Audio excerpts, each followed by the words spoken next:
Okay, so now that you got your board turned over onto its belly and the fins are up and you're protected, and it's always good to be protected. Remember that. I'm going to show you now how to put together your 3-piece paddle. Okay, 3 pieces, 1, 2, 3. The piece with the paddle on it is the bottom. Okay, just going to put it right here. The piece with the handle is the top. That makes sense, right? Yeah, got it. And then the piece in the middle would be the middle piece. 10-4, Captain. All right, so then what you're going to do is on the paddle, you work from the ground up, just like your yoga pose, from the feet to the crown of your head. Work from the ground up. You just unsnap this little guy right here, okay? And then what you're going to see on the middle piece of the paddle is it's got this little bit of, this little notch. I think it's a notch. Yeah, and this little notch, when it's compressed and pushed into this hole, ultimately comes out of this hole right here, and that locks it in. So you're just going to take and you push. See the button? See the button? Okay.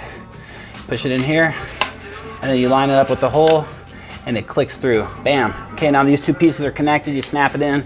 You got it. All right, next thing you do, you head to the top of the second piece, top of the middle.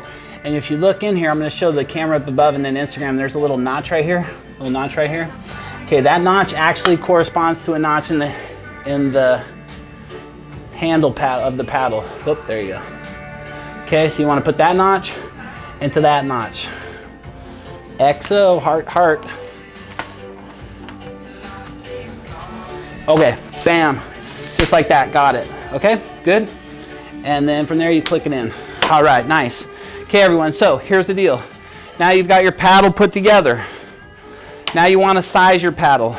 So you're going to lightly put your paddle down onto the ground. I'm going to do it over here, 2 different videos. Put the paddle down on the ground here, okay? Then you're going to unsnap the top hinge. This gives you the ability to move your paddle up or down. My suggestion is that you stand up tall in true north alignment, and then you just lift the paddle up to the point where your arm is extended almost to the fullest with a slight bend. From there, you just lock your paddle in, and then you have the length of your paddle that's appropriate for your body.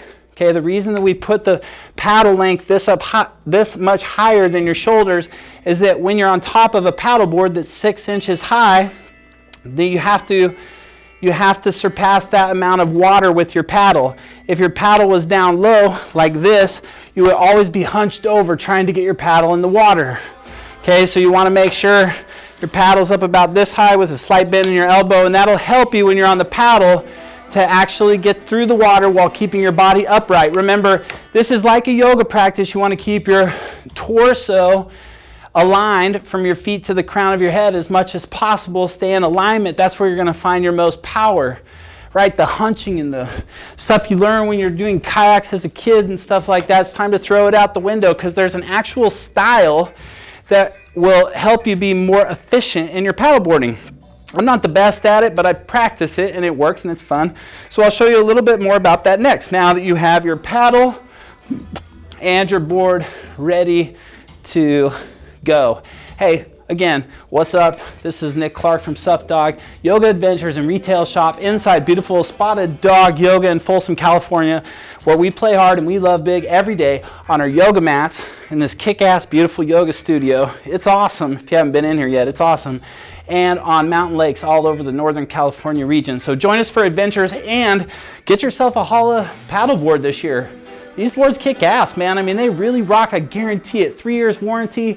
It's worth every penny. It's like buying a nice pair of shoes to really get into running. You know, you wouldn't buy a $10 pair of tennies to get into running, because you'd end up having to buy 10 of them before one pair that were $90 went bad. So be smart about how you use your money and get something good.